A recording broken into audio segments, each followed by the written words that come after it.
people, including the parents of a Muslim American soldier killed in Iraq. At the Democratic convention, you remember Khizr Khan, with his wife at his side, spoke about their son who died protecting his fellow soldiers. Donald Trump, you're asking Americans to trust you with their future. Have you ever been to Arlington Cemetery? Go look at the graves of brave patriots who died defending United States of America. You will see all faiths, genders, and ethnicities. You have sacrificed nothing and no one. Well, Mr. Trump, you may recall, spoke back in an interview saying that he'd made a lot of sacrifices by creating thousands of jobs. He also tweeted, "Mr. Khan, who does not know me, viciously attacked me from the stage of the DNC and is now all over TV doing the same. Nice." In another tweet, he wrote, "This story is not about Mr. Khan, who is all over the place doing interviews, but rather radical Islamic terrorism in the U.S. Get smart." Khizr Khan joins me now. Mr. Khan, thanks so much for being with us. We should say Donald Trump has subsequently said that your son is, in fact, obviously a hero. I'm just wondering, Tuesday night, when you realized Donald Trump was going to become the next president, what went through your mind? Of course, we were disappointed. We are disappointed. But our faith in the constitutional democracy of United States is affirmed that this process must continue.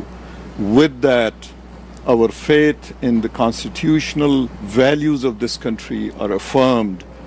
We are reminded again and again, all day today and yesterday, of the peaceful transition under the Constitution.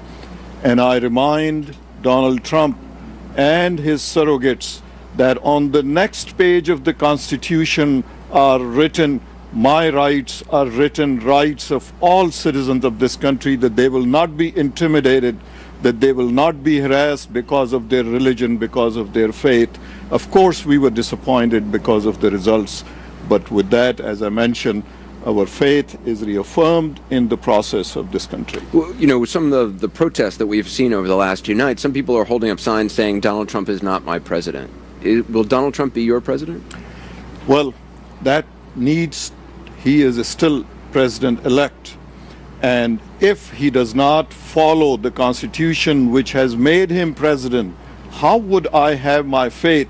He has been elected president, but he has to earn our respect. He has to earn the position of the presidency. That needs to be seen. These protests are indicative of how many people have been intimidated, how many people feel that their rights have not been fully guaranteed. And we appeal to the surrogates of Donald Trump and to him himself that he needs to take the first step to make sure that the concerns that are being addressed. I have just a few hours ago found out that Muslims are being intimidated by Donald Trump's supporters wearing the t-shirts, wearing the caps of Donald Trump. They are attacking Muslims, Muslim women snatching their headscarves. In New York, in Louisiana, in Los Angeles, mosques are being attacked by people throwing things, and that needs to stop. That does not hearten that the end of this process, the constitutional values and guarantees. On one hand, we are reminded peaceful transition. On other hand, we are simply left on the street wandering.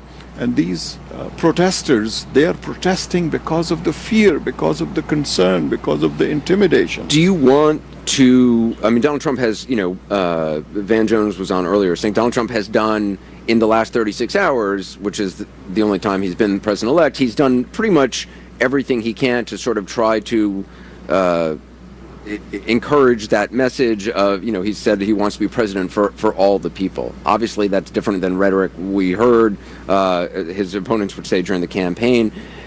What do you want him to, actually come out at some point and talk about the importance of respecting the rights of Muslims in America? What do you want to hear? We see the direct result of that un-American rhetoric, hating people, sowing the seed of division, sowing the seed of religious hatred.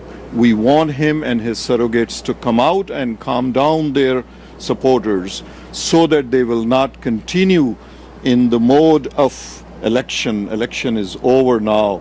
His supporters need to back off. His supporters need to understand that if they have won the election, this intimidation, this harassment of people of faith needs to stop, and he needs to come out and not only speak to them, but speak to the nation, speak to people and say that is not how we are going to be healing. That is not the path to reconciliation. He needs to stand up and in addition to President Obama is still the president. He has the obligation to address the concerns of these people on the street, people that are being intimidated and harassed. Just finally, what do you think your son, Humayun Khan, what do you think he would be surprised by how involved you have been, by how public you have been? He will be so proud of us. At the last breath that he took, it was in care of others. We did not stand up to speak for ourselves. We stood up, we remain standing, and we will continue to speak for the protection, for the benefit, for the protection of rights of others. And he will be so proud to be standing next to us. Humayun Khan, thank you very much. Thank you. Appreciate it. Up next, what supporters of President-elect